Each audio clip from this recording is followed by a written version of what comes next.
여러분, 이제 우리는 마태복음 18장의 말씀을 나누고 공부하고 배우기 원합니다. 이미 마태복음 16장에서부터 기억하셔야 될 것이 하나 있다고 그랬어요. 그게 뭐냐면 예수님께서 이제 마태복음 16장을 시작으로 해서 예루살렘을 향하여 여행을 떠나십니다. 예루살렘으로 가는 여행은 마지막 여행이 되어져요. 예수님의 공생애를 복음서의 저자들 그리고 신학자들이 3년 정도로 예상하는 이유가 있습니다. 그것은 요한복음에 보면 이 마태복음, 마가복음, 누가복음, 공관복음은 예수님의 복음 사역들, 예수님의 인생을 이야기할 때 갈릴리 주변에서 주로 사역하셨던 예수님이 마지막에 오늘 우리가 나누는 대로 마태복음 16장 이후에처럼 마지막에 예루살렘을 향해 이렇게 걸어가시고 마지막에 예루살렘에서 십자가에 못 박혀 죽으시고 부활하시는 이야기들로 기록하고 있습니다. 그런데 요한복음은 특별히 나중에 여러분이 요한복음을 공부해 보실 기회가 있으면 예수님께서 특별히 3번의 유월절 가운데 예루살렘에 오신 이야기들을 구별해서 기록하고 있어요. 그래서 3번의 유월절을 지냈다는 것들은 3년 정도의 시간이 지났다는 것들로 예상을 하고 있죠. 어쨌든 지금 예수님께서는 마태복음 16장 이후에 마지막 유월절을 향해서 그리고 예루살렘 십자가를 지기 위해서 나아가고 계세요. 마태복음에는 3번 이 여행 기간 가운데 예수님께서 예루살렘에 가시는 이유를 말씀해 주셨어요. 우리는 2번째 예수님께서 순환을 예고하신 이야기까지 지난 17장에서 살펴봤습니다. 예수님께서 예루살렘에 가시면 어떻게 될 것을 제자들에게 지금 마태복음 18장의 말씀으로 보면 2번이나 말씀하신 거예요. 내가 가서 수많은 고난을 당하고 죽임을 당하고 그리고 사흘 만에 부활할 것이다 라고 말씀하신 것이죠. 그런 의미로 우리는 마태복음 18장을 들여다보셔야 돼요. 왜냐하면 18장 1절에 보면 그때에 라고 시작되고 있잖아요. 마태복음 18장 1절에 보면 그때에, 근데 이때가 예수님께서 이제는 순환을 예고하시고 십자가를 지기 위해 예루살렘으로 걸어가시는 때를 이야기하고 있는 거예요. 그것이 오늘 본문을 이해하는데 우리가 놓쳐서는 안 되는 중요한. 예수님은 지금 십자가를 지러 예루살렘으로 가고 있어요. 그때 제자들은 예수님께 뭐라고 질문을 했냐면요, 예수님, 천국에선 누가 큰 사람이에요? 이렇게 질문을 했대요. 제자들의 관심은 어디에 있었냐면 하나님 나라가 이제 임할 텐데 그 나라에서 누가 큰 사람이냐가 관심이었던 거죠. 여러분이 크냐라는 말은 원어로 보면 위대하다라는 뜻이에요. 그러니까 그냥 키가 큰 사람 물어보는 게 당연히 아니죠. 누가 위대한 사람이냐, 영향력 있는 사람이냐, 힘 있는 사람이냐를 질문하고 있는 거예요. 재미있는 것이 마가복음과 누가복음 평행 본문에 보면은 제자들이 그냥 예수님께 누가 크냐고 질문한 것이 아니라 서로 누가 크냐고 다투었다라고 기록하고 있어요. 그러니까 예수님 앞에 이 질문을 하기 전에 제자들이 했던 일이 있어요. 그게 뭐냐면 서로 다툰 거예요. 뭘 갖고 다퉜냐면 누가 더 천국에서 큰 사람이 될 거냐를 가지고 다툰 거예요. 복음서들을 읽어보면 예루살렘이 가까워질수록 제자들의 관심은 이거였어요. 누가 예수님 우편과 좌편에 앉느냐. 오늘날로 보면 누가 대통령이 되시고 나면 내 옆에 있는 분이 경호실장은 비서실장은 누가 되고 국무총리는 누가 되냐, 그거에 관심이 있었던 거죠. 여러분, 왜 사람들은 이것에 관심이 있을까요? 제자들은 왜 이것에 관심이 있었을까요? 세상에서는 위대한 사람이 된다는 건 영향력 있는 사람이 된다는 것이고 비중 있는 사람이 된다는 겁니다. 비중 있고 영향력 있는 사람이 되면 그 사람에게 힘이 주어지고요, 사람들이 그 사람을 더 대우해 주게 되어져 있어요. 그래서 사람들은 다투기 시작해요. 그 자리를 위해서. 교회 안에도 어떤 분들은 교회 안에서 내가 조금 더 비중 있는 사람, 영향력 있는 사람, 사람들한테 귀하게 여김을 받는 사람이 되고 싶어 하는 사람들도 있습니다. 그래야지 조금 더 내가 의미 있는 사람처럼 대우받고 존경받을 수 있을 거라고 생각하는 거죠. 세상 모든 곳에는 차별이 그래서 존재해요, 여러분. 그리고 그 차별을 따라 다툼과 경쟁이 시작되는 거예요. 문제는 제자들에게도 이 마음이 있었어요. 그리고 제자들은 오늘 이렇게 질문하는 거예요. 천국에서 누가 큰 사람? 하나님의 나라예요. 마태복음의 키워드 중에 하나예요. 그래서 여러분, 천국에다가는 줄을 치거나 동그라미를 치실 필요가 있어요. 이 하나님의 나라에 대해서 지금 제자들은 이야기하고 있지만 그들의 관심은 전혀 다른 거였던 거죠. 누가 크냐, 힘 있는 사람이냐고 물어봐요. 아마 제자들은 모두 다 동의하는 게 하나 있었을 거예요. 서로 이 12명의 제자 중에 누가 1등이냐의 차이에 대해서는 서로 의견이 다르지만 다른 사람들보다는 그래도 우리 12명이 조금 더 큰 사람들, 위대한 사람들이 될 거라는 생각들, 더 특별한 특권과 지위를 누리게 될 것이라는 것에 대해서는 모두 다 동의하고 있었을 거예요. 그래서 그들은 열심히 헌신했던 것에 대한 곧 보람이 올 거라는 생각들을 했었던 것입니다. 예수님께서는 이 질문에 2절에 보면 한 어린아이를 불러 그들 가운데 세우셨대요. 예수님은 이 시청각 교육을 잘 하셨어요. 새가 날아가면 야, 새를 봐라, 꽃이 있으면 꽃을 봐라 그러면서 말씀하셨는데요, 예수님은 오늘 어린아이를 불러 세우면서 이 어린아이를 통해서 대답을 해주고 계세요. 3절에 보면 이르시되 진실로 너희에게 이르노니 너희가 돌이켜 어린아이들과 같이 되지 아니하면 결탄코 천국에 들어가지도 못한다. 천국에서 누가 크냐는 질문에 대해서 예수님은 먼저 천국에서 누가 크냐라고 대답해 주시기 전에 천국에 들어가지도 못하는 사람들이 있다라고 말씀하셔요. 근데 어떤 사람들이 결단코, 완전 단언해서 말씀하시는 거죠. 결코 천국에 들어가지 못하는 사람들이 있는데 누구냐면 돌이켜서 어린아이 같이 되지 않는 사람들, 이 사람은 천국에도 들어갈 수 없단다라고 말씀하시는 거예요. 여러분이 어린아이와 같이 된다라는 것들, 복음서에 여러 군데 어린아이처럼 돼야 된다라는 말이 있어서 여러분 이 말들은 똑같이 해석하면 안 됩니다. 본문의 문맥상에서 예수님이 왜 어린아이를 드셨는지를 이해하셔야 돼요. 어떤 분은 어린아이만 나오면 순수해야 된다라고 생각하는 분들이 있어요. 그래서 예수님이 순수해야지 천국 간다고 이야기하셨나 보다.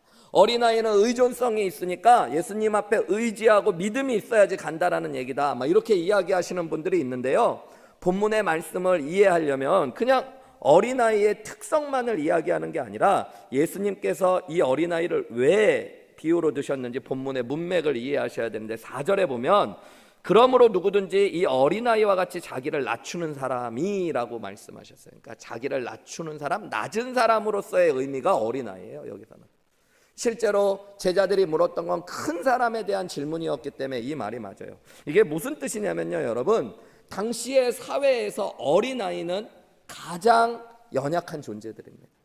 고아와 과부가 당시에 가장 미약하고 불쌍한 사람들로 여겨진 것처럼요, 어린아이는 여러분 당시의 사회에서 아무런 중요성도 갖지 못했던 사람들이에요. 오늘날은 현대사회의 눈으로 어린아이를 보면 안 돼요. 특히 사회가 발달하고 문명사회가 될수록 약자를 귀하게 여깁니다, 여러분. 그게 문명사회의 특징이에요. 여자들 연약하죠, 육체적으로. 근데 여자들이 귀하게 여김받는 것이 문명사회가 되는 거예요. 연세 드신 노인들, 어르신들 존경받아야 되지만 사실 사회적으로는 야만 사회로 갈수록은 약자들이거든요. 그분들을 보호하고 귀하게 여겨주는 게 여러분 문명사회가 되어지는 거예요. 어린아이도 마찬가지에 아이를 귀하게 여기는 게 문명사회로 가는 거예요. 무슨 얘기냐면 우리가 오늘 본문을 볼 때 오늘 우리의 시각으로 본문을 보면 여러분 예수님의 말씀을 제대로 이해하지 못할 수가 있어요. 그래서 예수님이 말씀하셨던 당시의 어린아이들을 생각해야 되는데, 예수님 당시의 어린아이들은 여러분 사회에서 아무 대우도 못 받는 천덕꾸러기들 같아요. 당시에는 교육이 없었어요. 의무교육은 더더욱 없었고요. 오늘날은 어린아이들을 교육을 하지 못하면 학대를 하는 거고, 아이들을 보호하지 못하면 학대를 받는 거라서 아이들을 더 귀하게 여겨야 된다고 얘기하지만, 예수님 당시 사회에서는 어린아이는 어떠한 권력도 없고 특권도 없었던 사람들이에요.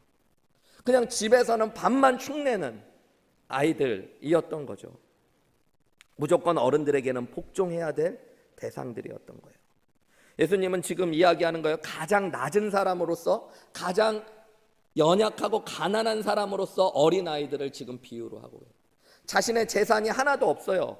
성년이 되어야지 부모로부터 재산을 유산으로 받을 수 있는 것이 어린아이들이기 때문에 가장 가난하고 가장 힘이 없는 존재가 어린아이 같은 거예요. 오늘 예수님은 그렇게 말씀하시는 거예요. 너희가 돌이켜 이 어린아이처럼 낮아지고 연약한 사람이 될 때에만 천국에 들어갈 수 있다라고 말씀하신 거죠. 여러분, 이건 마태복음에서 예수님이 하신 말씀에 공통된 말씀이에요. 팔복에 대한 말씀을 하실 때도 예수님은 첫 번째로 어떤 사람은 복이 있나니 천국이 저희 것이미요 라고 말씀하셨을까요? 가난한 자는 복이 있다. 여러분, 이미 저와 팔복에 대한 말씀을 나눴는데 이 가난하다는 말씀은 무슨 말이었냐면 파산했다라는 이야기라고 설명해 드렸어요. 이 파산한 사람이 천국을 소유하는 거래요. 영적인 의미에서의 파산을 의미하는 거예요. 그게 뭐예요? 나는 하나님 앞에 의로울 사람이 아니라는 것들, 나는 하나님 앞에 내세울 의가 하나도 없는 철저한 죄인이라는 것들을 깨닫고 하나님 앞에 설 수 있는 사람이 천국에 갈 수 있다는 말씀. 여러분, 오늘 말씀도 마찬가지예요. 가난하고 낮아진 사람, 어린아이처럼, 당시의 사회에서의 어린아이처럼 낮아지고 가난해지는 사람이 바로 하나님 나라에 들어갈 수 있다는 말은 그렇게 이해하셔야 돼요. 오늘 본문 앞에 보면 그냥 어린아이같이 되지 아니하면이 아니라 돌이켜 어린아이처럼 되지 아니하면. 이 돌이켜라는 거는 방향을 완전히 틀어버린다는 거예요. 회개라는 말과 똑같은 말이에요. 구약의 히브리어로는 유명한 슈브라는 단어가 회개한다, 돌이킨다는 말, 방향을 완전히 튼다는 거예요. 오늘 헬라어로는 스트레포라는 말인데 이 말이 방향을 완전히 틀어버린다. 그러니까 우리가 높아지고 나를 높이기 위한 이 땅의 방향에서부터 여러분, 나를 완전히 낮추고 부를 쌓는 것이 아니라 가난해지는 어린아이 같아지는, 예수님 앞에서, 하나님 앞에서 내가 가장 낮은 자요 가장 가난한 자입니다 라는 고백하는 자리에 설 수 있을 때 하나님 나라에 들어갈 수 있다라고 말씀하시는 거죠. 이게 무슨 뜻입니까, 여러분? 우리가 하나님 앞에 회개함으로 하나님 나라에 들어갈 수 있다라는 것들을 이야기해 주고요, 예수님 앞에서 내가 의인이 아니라 죄인임을 깨닫는 것, 그게 여러분 가난해지는 거예요. 그리고 내 삶의 주인이 내가 아니고 예수님이 주인이심을 고백하는 것, 그것은 내가 예수님의 모임을 고백하는 거예요. 종임을 고백하는, 그게 나를 낮추는 거예요. 여러분, 이렇게 가난해지고 낮아지는 것이 하나님 나라에 들어가는 길이에요. 여러분, 너무너무 중요한 거예요. 우리가 예수님을 믿고 구원받고 하나님 나라의 백성이 된다는 건 정말로 어린아이처럼 사회적인 가난하고 약자가 되는 것처럼 내가 예수님 앞에서 철저히 낮은 사람으로, 그리고 철저히 파산한 사람처럼 가난한 모습으로 주님 앞에 서야 돼요. 그리고 그런 사람만이 예수님을 나의 구원자요 진짜 주님으로 고백할 수 있는 거예요. 그 사람이 하나님 나라의 백성이 되어지는 거죠. 그러니까 우리는 예수님을 믿는 첫 걸음, 하나님 나라에 들어가는 첫 걸음도 내가 노력하고 애써서 큰 사람이 되고 위대한 사람이 돼서 들어가는 게 아니라는 거예요, 여러분. 교회에 헌금 많이 내고 인정받아서 하나님 나라에 들어갈 수 있는 티켓을 얻는 게 아니에요, 여러분. 내가 예수님 앞에서 철저하게 죄인임을 고백하며 가난해지고, 내가 예수님 앞에 예수님을 나의 주인이라고 철저하게 고백하면 정말로 낮은 모습으로, 종의 모습으로 섰을 때 예수님을 나의 구원자요 주님으로 고백하는 것이고, 그게 천국에 들어가는 거예요. 그리고 나서 천국에 들어가서는 뭐 하는 걸까요? 자기를 이제 낮추며 살아가는 거예요. 그래서 4절에 그러므로 누구든지 이 어린아이 같이 자기를 낮추는 사람이 천국에서 더 위대한 사람, 큰 사람이 돼요. 천국에서 우리는 더 위대한 사람, 큰 사람이 될 수 있어요. 그런데 세상에서는 자기를 높이고 더 많은 것들을 가지고 많은 영향력을 가진 사람이 큰 사람이 되는 것이, 그렇지만 하나님 나라에서는 자기를 낮추는 사람이 큰 사람이 된다고요. 천국에 들어가기 위해서도 우리는 자기를 낮추고 가난하게 되는 과정을 겪어야 되고, 믿음을 가지고 살아가면서도 여러분 그 길을 걸어가는 거예요. 믿음의 방향성이 어디에 있는 거예요? 더 낮아지고 더 겸손해지려고, 다른 사람을 더 섬기고 주님을 더 섬기고, 다른 사람을 더 높이고 주님을 더 높이고. 여러분, 우리는 철저하게 죄인이기에 나를 구원하신 주님을 높이고 다른 사람들을 귀하게 여길 줄 아는 사람이 되는 거예요. 빌립보서 2장 말씀에 보면 빌립보 교회에 다툼이 있었어요. 특별히 유오두개와 순두개라는 두 명의 여자 리더들의 다툼이 있었죠. 그래서 사도 바울은 빌립보서 2장 2절에 이렇게 이야기해요. 마음을 같이하여 같은 사랑을 가지고 뜻을 합하여 한 마음을 품어 아무 일에든지 다툼이나 허영으로 하지 말고, 이 다툼과 허영으로 하지 않을 수 있는 비결, 한 마음이 될 수 있는 비결을 뭐라고 그래요? 오직 겸손한 마음으로 각각 자기보다 남을 어떻게 여기래요? 낮게, 더 높이 여기라는 거예요. 그리고 각각 자기 일을 돌아보는 것처럼 다른 사람들도 돌아볼 줄 아는 것, 여러분 그게 그리스도인들의 삶이래요. 2장 4절 이후에 5절부터 말씀에는 우리가 실제로 이렇게 살 수 있는 비밀을 이야기해 주는 게 그게 무엇이냐면 너희 안에 이 마음을 품으라. 곧 그리스도 예수의 마음이니 그는 근본 하나님의 본체시나 하나님과 동등됨으로 취할 것으로 여기지 않아 자기를 비워 종의 형체를 가져 이 땅에 죽기까지 우리를 위해 복종하심으로 하나님의 구원을 이루신 것. 여러분 우리가 예수님을 믿는다는 건 예수님의 마음을 품는 것. 예수님이 마태복음의 표현대로 보면 누구든지 나를 따라오려거든 나는 지금 십자가의 길을 걷는데 누구든지 나를 따라오려거든 각자 다 자기 십자가를 지고 자기를 부인하고 나를 따르래요. 여러분 내 십자가를 지고 나를 부인하며 예수님을 따라간다는 게 뭔지 우리는 이제 알게 되는 거예요.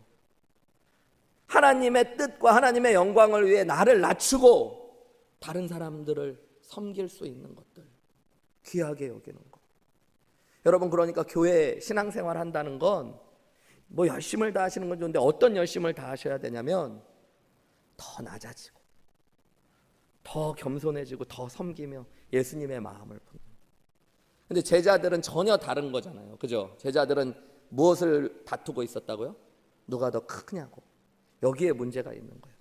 예수님과 함께 걸어가는데 예수님의 말씀을 듣고 있고 예수님 옆에 있는데 제자들과 예수님의 마음은 너무 다른 거예요. 동상이몽. 너무 다른 데를 보고 있는 거예요. 여러분 오늘날 교회와 그리스도인들의 문제가 여기에 있는지 몰라요. 여러분 저는 오늘 말씀 묵상하면서 저 자신과 우리 교회에 대한 회개들 돌이켜야 될 게 뭔가 깨달아지더라고요. 그리고 저희가 나아가야 될 길이 뭔가 더 알게 돼요.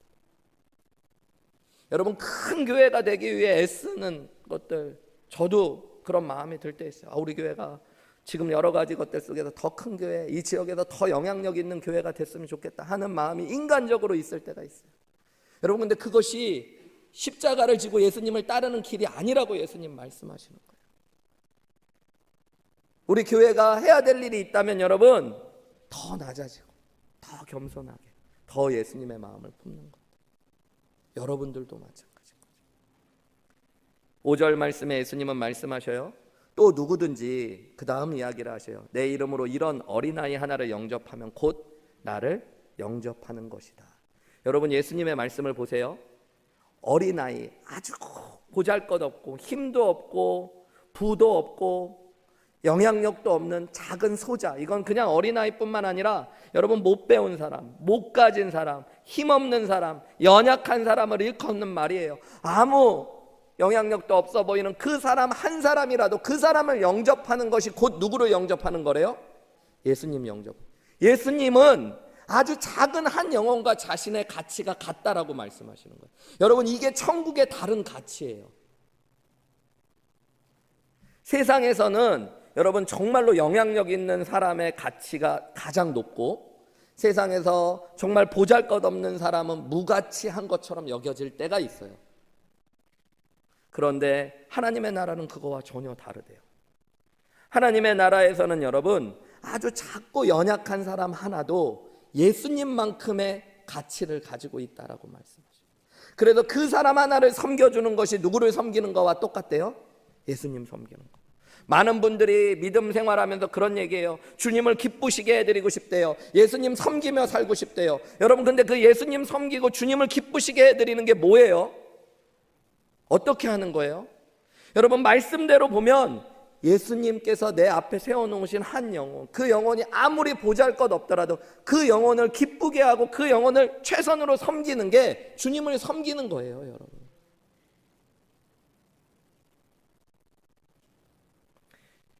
사도 바울이 다메섹에서 회심할 때 부활하신 예수님을 만나요. 근데 예수님께서 바울에게 하셨던 질문이 뭐였냐면 사울아 사울아 네가 왜 나를 핍박하느냐 그래요. 사도 바울은 예수님을 본 적도 없었어요. 그런데 예수님은 왜 나를 핍박하냐요. 사도 바울은 근데 사도행전에 보면 그가 핍박했던 것이 있었어요. 그게 뭐예요? 그리스도인들이었어요. 여러분, 예수님은 그리스도인을 핍박한 걸 나를 왜 핍박하냐고 말씀하시는 거니까 예수님이 한 영혼을 어떻게 보시는지를 깨닫게 되는 거예요. 하나님 나라에서. 여러분, 우리가 한 사람을, 오늘 말씀에도 나오는데 지난주 말씀에도 나왔고, 한 사람은 실족하게 하는 게 여러분 그 사람에게만 죄를 짓는 게 아니라 예수님 앞에 죄를 짓는 거예요. 내가 반대로 한 사람을 귀하게 여기면 여러분 그것이 예수님을 귀하게 여겨요.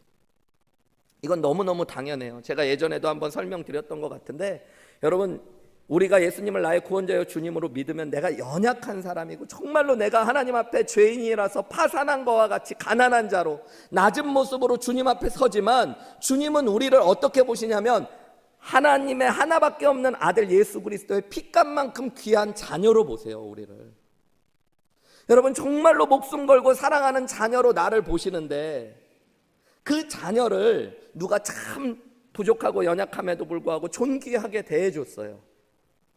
여러분, 그러면 그분의 부모님이 그 사람을 볼 때 어떤 마음이 들겠어요? 제 자녀가 좀 부족하고 연약한 자녀가 있어요. 그런데 여러분 중에 누가 우리 자녀를 너무 귀하게 여겨줬다고 해요. 여러분 중에 누구 어떤 분은 우리 애를 너무 핍박하고 무시했대요. 여러분, 그러면 부모의 마음은 어떨까요? 나를 무시한 것처럼 여겨질 거고 나를 귀하게 여긴 것처럼. 여러분, 이게 하나님 나라의 관점과 기준이에요. 여러분, 오늘날 교회가, 그리스도인들이 이런 것들을 잃어버리고 있는 거죠. 초대교회도 마찬가지였어요. 성경에 보면 초대교회 가운데 이런 책망을 하세요. 하나님의 말씀을 통해 너희가 정말로 외모도 좋고 좋은 옷을 입고 온 사람이 있으면 저기 상석에 가서 앉으라고 그러고, 교회인데도 별 볼 일 없는 사람이 있으면 저리 가라고 이야기하면 되겠냐라고 이야기하니까, 초대교회 때부터 여러분 사람들의 마음에는 그런 게 있었던 거예요. 보기에 괜찮아 보이는 사람, 세상에서 사회적으로 인정받을 만한 사람, 돈이 있고 지식이 있고 뭔가 교양 있고 괜찮아 보이는 사람들은 교회에서도 더 대우하고 더 존귀히 여기고, 별 볼 일 없어 보이는 사람에 대해서는 무시하고 박해하는 것들. 여러분, 세상은 그럴 수 있지만 하나님의 나라는 그런 기준과 전혀 다른 곳이라고 예수님은 말씀하고 계십니다.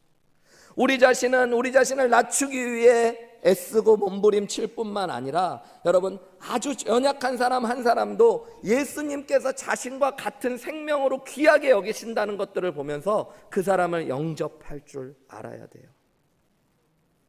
6절 말씀에 보면 똑같은 말씀이죠. 역으로 누구든지 나를 믿는 이 작은 자 중 하나를 실족하게 하면, 여러분 그냥 세상에서 그냥 작은 자가 아니라 나를 믿는 이 작은 자 중에 하나, 예수님을 믿는 형제 자매 중에 아주 연약한 자지만 이 한 사람을 실족하게 하면 차라리 연자 맷돌이 그 목에 달려서 깊은 바다에 빠뜨려지는 것이 나으니라. 유대인들에게는 없었던 처형 방법이지만 로마 사회에서는 사람에게 무거운 물건을 달아서 물에 빠뜨려 죽이는 처형 방법들이 흔히 행하여졌다고 해요.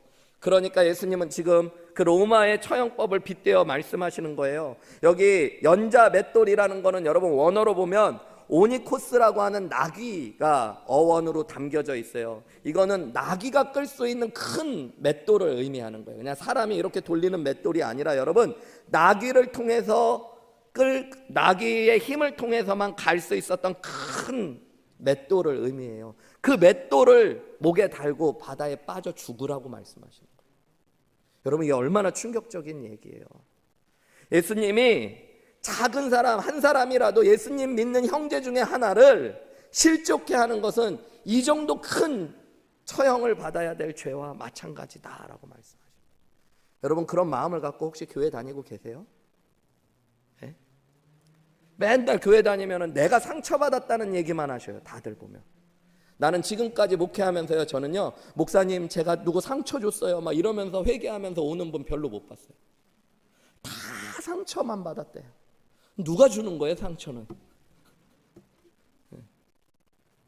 여러분, 내가 혹시라도 작은 사람 한 명이라도 실족하게 했을까 봐, 그 한 영혼이 하나님 안에서 얼마나 귀한 사람인 줄을 알고 내 자신을 돌아볼 줄 아는 게 하나님 나라의 가치관이래요. 내가 높아지려고 애쓰는 게 아니라 작은 한 사람도 그렇게 귀하게 여기고 섬세히 사랑할 줄 아는 것이 하나님 나라래요.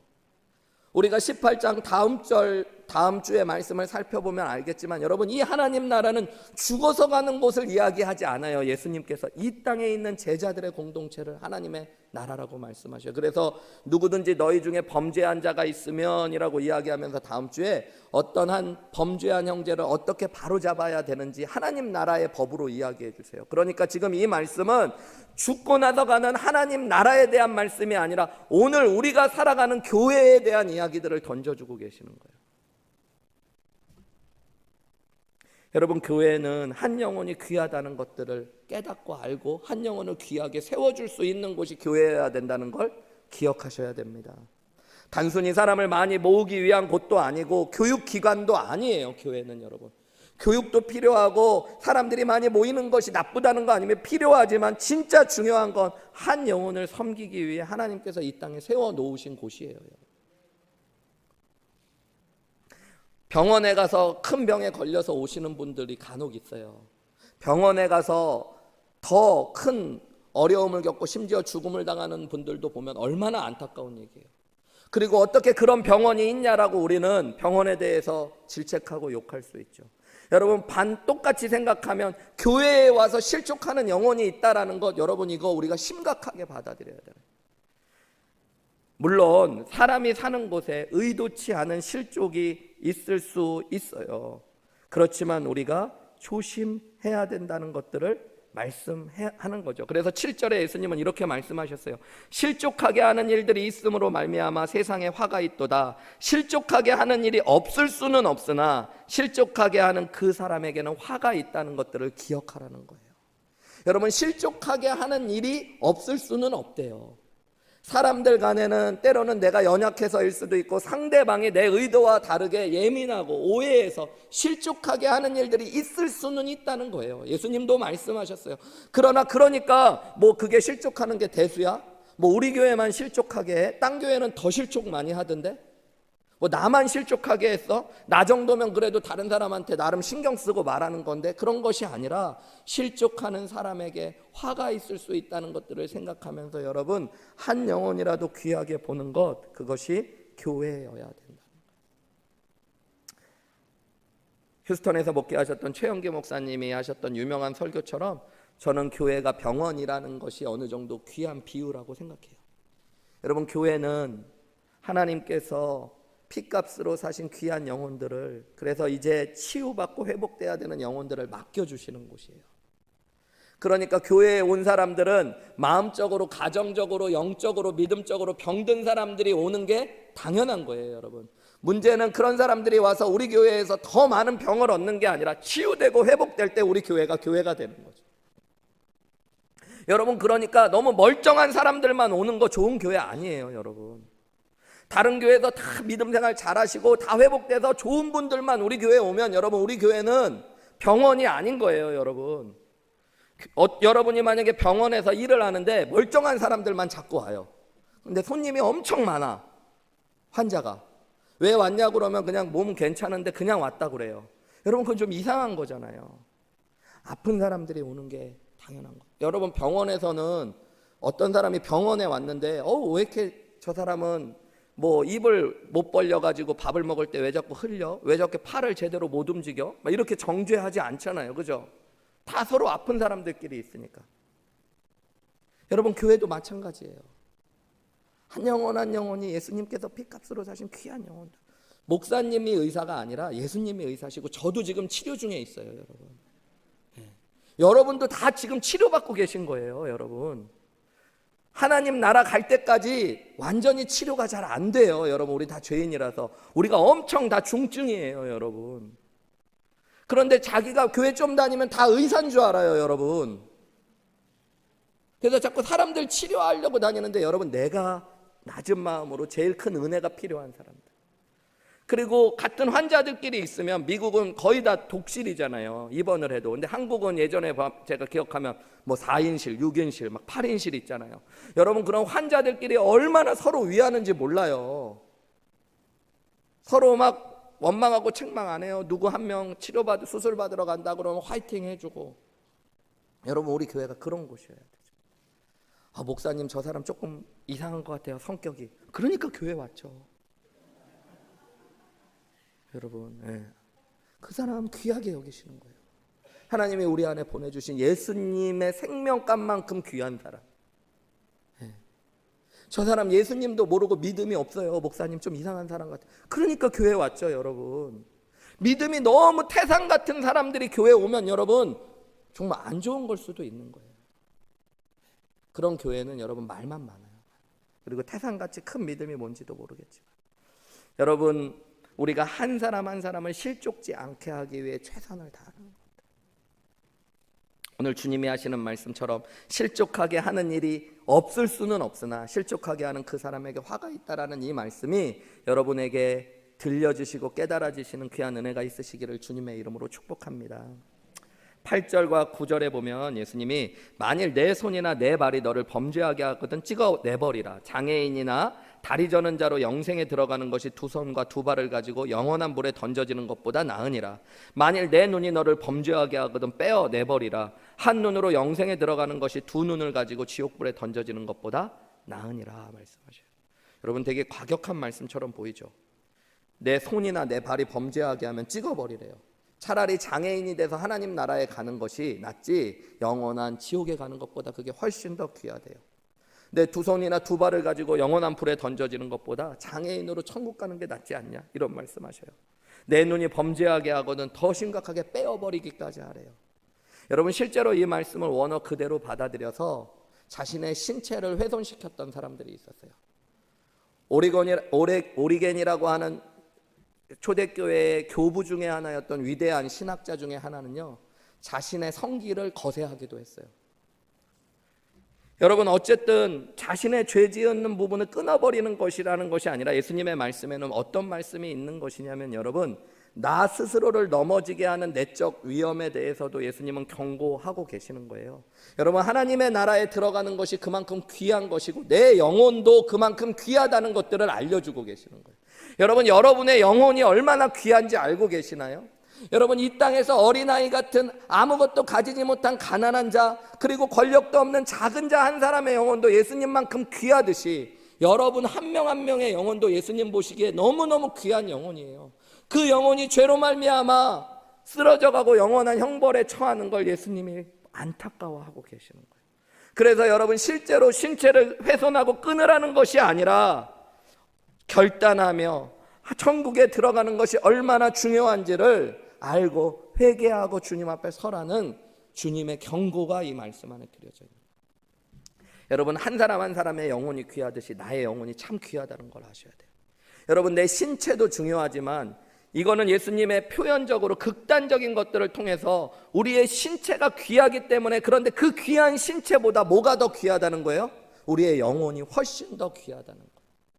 여러분 내 많은 분들이 내 몸에 대해서는 요즘에 엄청 관심들이 많으시죠. 코로나 시간을 지나가면서 병에 안 걸리려고, 또 더 오래 살려고, 건강하게 살려고 몸을 어떻게든 운동도 하고 좋은 것 먹고 애써요. 그런데 여러분 그것 이상으로 더 귀하게 여겨야 될 게 있다는 거예요. 오늘 본문의 말씀을 보면 그게 뭐예요? 여러분의 믿음과 영혼이에요. 여러분 이 땅에서 육신을 잘 관리하고 관수해서 하나님 영광 위에 쓰임받는 거 중요한 겁니다. 그거 나쁜 거 아닙니다. 그런데 여러분 아무리 내 몸을 잘 관리한다고 해도 그것은 몇 년 가지 않아요. 다 쇠하여져요. 저도 이제 40대 중후반이 되니까 여기 더 연세 많으신 분들 많으신데 제가 죄송한데요, 남자들이 그렇더라고요. 20대 초반까지는 진짜 무서울 게 없을 만큼 힘도 막 뭐 다 넘치는데 20대 중반 넘어가면서부터는 다 꺾어져요. 근데 그거를 30대까지는 모르다 30대 중후반이 넘어가면 자기들 다 알아요. 아닌 척하고 그냥 큰 소리 치고 살아가는 거지. 여러분 기운도 없고 자꾸 피곤하고 힘도 없고, 다 이제는 쇠하여져 가는, 덜 쇠하려고 몸부림치는 거죠. 여러분 그거 나쁘다는 거 아닙니다. 그런데 우리가 그것에 에너지를 쏟는 것 이상으로 훨씬 더 많은 에너지를 쓰고 귀하게 여겨야 될 게 내 영혼이 하나님 나라에 들어가야 된다는 것들을 바라보실 수 있어야 돼요. 여러분 우리에게 죄를 그래서 가볍게 여기시면 안 됩니다. 몸에 안 좋은 거 함부로 먹지 않고 정말로 자기 절제 철저히 하시는 분이 계신 것처럼 내 영혼에게, 내가 하나님 나라에 가는 것에 방해가 되어지는 죄악들이 있으면 여러분 끊어버리실 수 있어요. 눈을 뽑는 마음으로, 팔을 자르고 다리를 자르는 마음으로 여러분 끊어버리실 수 있어야 됩니다. 우리 지난주 말씀에 나온 대로 여러분 나를 베델로 올라가지 못하게 하는 세겜이 있다면 그것을 떠나야 된다고 말씀하셨죠. 그 사람이 나와 너무너무 가깝고 친한 사람이라고 하고 내가 좋아하는 사람이라고 해도 그 사람과만 함께하면 죄를 짓게 하고 하나님으로부터 멀어지게 한다면 여러분 끊어내실 수 있어야 돼요. 여러분, 왜냐하면 우리가 온전함을 가지고 지옥불에 던져지는 것보다 조금 연약해지고 무언가 부족해지더라도 하나님 나라에 들어가서 영생하는 것이 훨씬 더 귀한 것인 줄 믿기 때문입니다. 10절 말씀, 삼가 이 작은 자 중에 하나도 업신여기지 말라 또 말씀하시죠. 이게 오늘 결론에 되게 중요한 말씀이에요. 누가 더 크냐라고 질문했던 제자들에게 작은 자 한 사람도 업신여기지 않는 것이 하나님 나라의 가치란다. 너희에게 말하노니 그들의 천사들이 하늘에서 하늘에 계신 내 아버지의 얼굴을 항상 배옵느니라 그래요. 여러분, 천사의 존재가 있다라고 성경은 여러 곳에서 이야기해요. 그리고 각 사람의 수호 천사들이 있다라고도 말씀하시는 곳들이 많아요. 여러분, 예수님을 믿으면 각자를 돕고 보호하는 천사들이 붙는데 예수님 그들의 천사, 한 사람 한 사람의 천사, 아주 작은 자의 천사도 하늘에 계신 하나님의 얼굴을 항상 배옵는다는 게 뭐예요? 하나님이 그들을 그만큼 귀하게 여기시고 그들을 항상 보호하신다는 이야기를 던져주고 있는 거예요. 여러분, 내가 하나님 눈 앞에서 참 귀한 사람이라는 것들을 깨달으셔야 돼요. 하나님께서 나의 수호 천사가 언제든지 하나님의 관심이 되어지는 건 나에게 관심을 가져주신다. 나를 보호해 주신다는 이야기가 되어지는 것이죠. 11절 말씀에 보면 없음이라고 적혀 있죠. 여러분, 성경에 보면 가끔 없음이라는 말이 나와요. 그죠? 왜 없음이라는 말이 나올까요? 저는 사실은 교회를 어렸을 때부터 다녔는데 이 없음이라는 말이 왜 없음이었는지 대학교 때까지 관심도 없었고요. 대학교 때서야 좀 알게 됐어요. 솔직하게.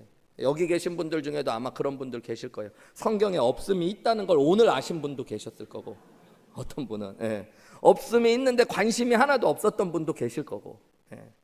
여러분이 성경의 절을 나눈 것들은 훨씬 더 성경이 만들어지고 적혀지고 훨씬 더 후대의 일들인데요. 특별히 킹 제임스 버전과 같은 70인역 이런 번역 성경들이 되었을 때 이 킹 제임스 버전이라는 성경은 제임스 왕이 성경을 번역했던 성경이에요. 그 성경이 번역될 때는 라틴어 성경을 주로 번역해 갖고 이 성경들을 번역했을 때 모든 절들을 이렇게 오늘 우리가 읽는 장과 절을 엄격하게 구분해냈습니다. 근데 당시에는 사본학이라는 것들이 발달하지도 않았고 많은 사본이 발견되어지지도 않았어요. 그래서 그냥 계속 번역을 이어왔던 헬라어 히브리어 성경을 라틴어로 번역하고 그 라틴어 성경을 번역했던 것이 바로 킹 제임스 버전이고, 킹 제임스 버전과 같은 성경을 만들어졌던 시대의 모든 장과 절들이 나누어졌어요. 그런데 시대가 지나가면서 사본학이라는 것들이 발달하면서요, 여러분 보니까 여러 사본들이 있어요. 2세기, 3세기, 4세기의 사본들이 있는데 어떤 말씀들은 2세기, 3세기, 4세기 뒤에 후대에 나오는 사본들에는 적혀져 있는데 고대의 중요한 사본으로 가면은 적혀 있지 않은 절들이 있는 거예요. 이런 것들은 사본이라는 거는 손으로 적어 옮겨 적은 책들을 의미하거든요. 성경에 인쇄술이 없었을 때 필사를 해갖고 성경을 옮겨 적었는데, 성경을 옮겨 적을 때 어떤 것들은 절과 절의 이야기들 속에 논리적인 비약이 있는 것들처럼 느껴질 때 그것을 설명하기 위해 작은 문장을 첨가해 넣기도 하고 삽입해 넣기도 하고, 어떤 교리적인 설명을 하기 위해 잘못된 글들은 아니지만 후대에 원래 성경에 적혀 있지 않았던 것들을 조금씩 부연 설명으로 삽입한 글들이 있었던 거예요. 그래서 여러분 이 마태복음 18장 11절에 킹 제임스 버전에 보면은 인자가 온 것은 잃어버린 자를 구원하려 함이라 라는 글이 적혀 있어요.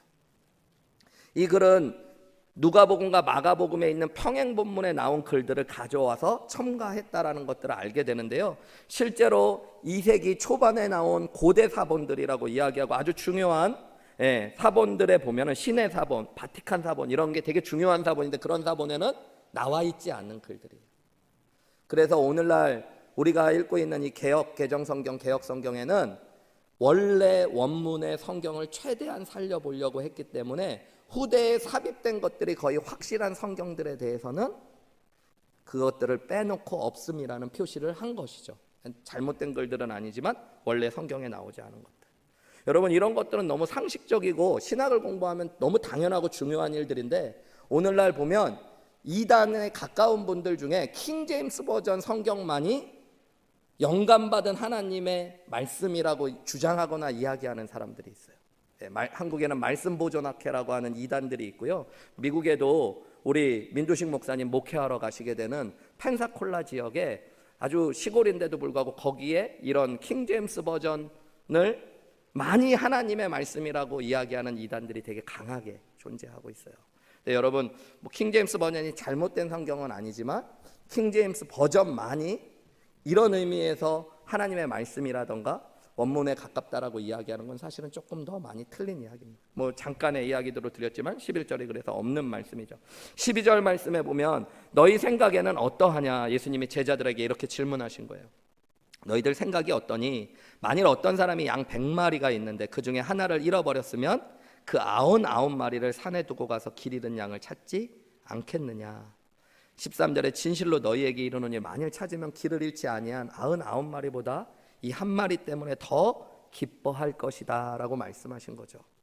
14절 결론입니다. 우리 같이 읽을까요? 시작. 이와 같이 이 작은 자 중에 하나라도 읽는 것은 하늘에 계신 너희 아버지의 뜻이 아니니라. 여러분, 부정과 부정에 대한 말로 긍정을 강조하고 있는 거예요. 이 작은 자 중에 하나라도 구원하는 것이 하나님 아버지의 분명한 뜻이라는 얘기를 하고 있는 거예요. 여러분, 제자들의 첫 질문은 뭐였어요? 누가 크냐라는, 천국에서 누가 큰 사람입니까? 예수님의 결론의 말씀은 뭐예요?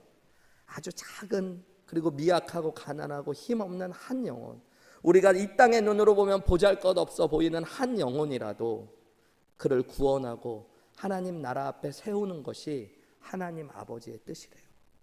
여러분, 이게 예수님의 마음입니다. 예수님이 이렇게 죄인인, 그리고 자신을 낮추고 철저하게 하나님 앞에 나는 설 수 없는 죄인입니다. 나는 파산한 사람입니다. 하나님, 저는 하나님 앞에 자녀로 불리울 자격도 없는, 하나님의 종이 될 수밖에 없는 죄인입니다. 그래서 예수님이 나의 구원자이시고 주님이십니다 라고 고백하는 사람들을, 그리고 그런 저와 여러분을 예수님이 정말로 귀하게 여기시고 사랑하셨어요. 여러분, 이게 놀라운 비밀이에요.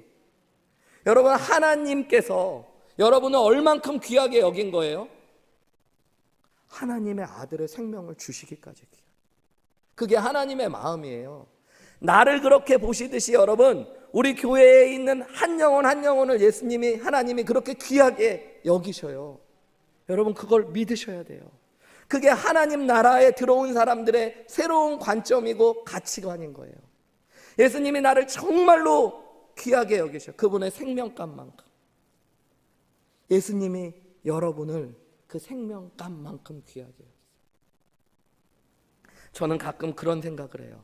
우리 교회에 새로운 영혼이 오시면요, 제 마음 안에 하나님이 그런 마음을 자꾸 떠올려 주세요. 우주가 들어온다.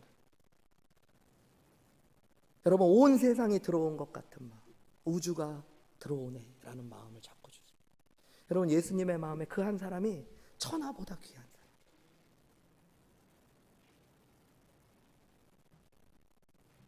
여러분, 하나님의 관심과 우리의 관심이 너무 다를 때가 많아요.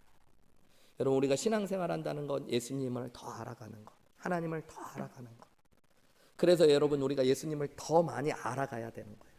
우리는 오늘 본문의 말씀을 통해 예수님이 어떤 분인가를 또 알아가는 거예요.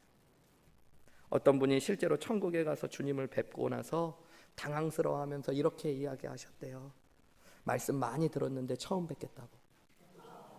네. 여러분이 그런 분 되지 않았으면 좋겠어요. 예수님에 대한 말씀만 많이 들었는데 막상 가서 보니까 낯선 분인 것처럼. 여러분, 이 땅에서 우리가 믿음 생활 한다는 게 뭐예요? 예수님을 따라가는 거잖아요. 예수님의 표현대로. 이제 우리도 다 자기 십자가를 지고. 십자가의 길이 뭐예요? 나를 낮추고 나를 죽기까지 복종하는 예수님의 자리에 서는 것들. 무엇을 위해서요? 한 영혼을 세우기 위해서. 여러분, 그것이 너무너무 귀한 거예요. 여러분, 저는 우리 한우리 교회가 하나님 나라이기를 원합니다. 그리고 우리 한우리 교회 안에 있는 귀한 성도님들이 하나님 나라의 백성들이시기를 주님의 이름으로 축복합니다. 그러려면 여러분, 정말로 돌이켜 자기를 어린아이 같이 만드셔야 돼요. 여러분, 높은 사람이 되려고 하지 마세요. 더 많은 일들, 하나님 나라에서 내가 뭔가 대단한 일을 할 것처럼, 내가 어떻게 헌신해야지, 내가 어떻게 주님 앞에 드려야, 그게 아니라 여러분, 날마다 주님 앞에 저는 가난한 자입니다. 파산한 자입니다. 저는 죄인입니다. 저는 종입니다. 여러분, 돌이켜 그 자리에 서는 것이 믿음의 자리인 줄 믿으시기 바랍니다. 그리고 여러분, 한 사람 한 사람, 아주 연약한 사람도 천하보다 귀하게 여기고 그 사람을 세워드리고 섬겨드릴 수 있는 귀한 분들이 여기 안에 가득 차시기를 주님의 이름으로 축복합니다.